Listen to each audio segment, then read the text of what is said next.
भगवान श्री कृष्ण की जन्म कहानी।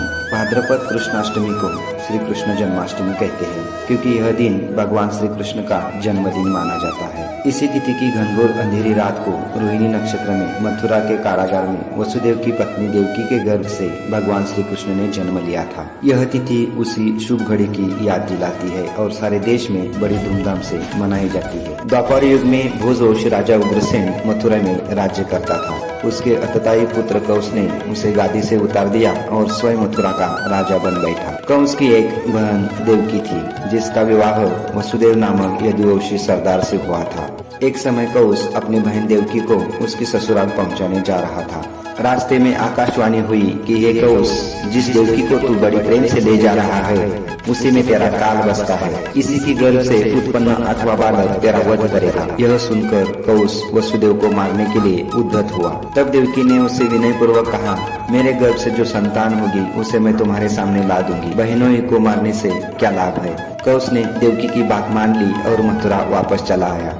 उसने वसुदेव और देवकी को कारागृह में डाल दिया। वसुदेव देवकी के एक एक करके 7 बच्चे हुए और 7 को जन्म लेते ही कंस ने मार डाला। अब 8वां बच्चा होने वाला था। कारागार में उन पर कड़े पहरे बैठा दिए गए।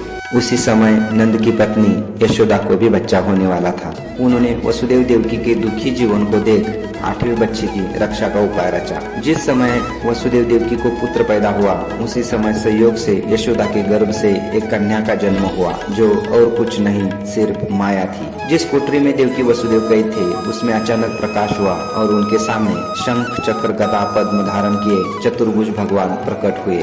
दोनों भगवान के चरणों में गिर पड़े। तब भगवान ने उनसे कहा, अब मैं पुनः नवजात शिशु का रूप धारण कर लेता हूँ। तुम मुझे इसी समय अपने मित्र नंद जी के घर वृंदावन में भेजाओ और उनके यहाँ जो कन्या जन्मी है उसे लाकर कंस के हवाले कर दो। इस समय वातावरण अनुकूल नहीं है, फिर भी तुम चिंता न करो। जागते हुए पहरेदार सो जाएंगे, कारागार के फाटक अपने आप खुल जाएंगे और उफनती अथाह यमुना तुमको पार जाने का मार्ग दे देगी। उसी समय वसुदेव नवजात शिशु रूप श्री कृष्ण को सूप में रखकर कारागार से निकल पड़े और अथाह यमुना को पार कर नंद जी के घर पहुँचे। वहाँ उन्होंने नवजात शिशु को यशोदा के साथ सुला दिया और कन्या को लेकर मथुरा आ गए। कारागृह के फाटक पूर्ववत बंद हो गए।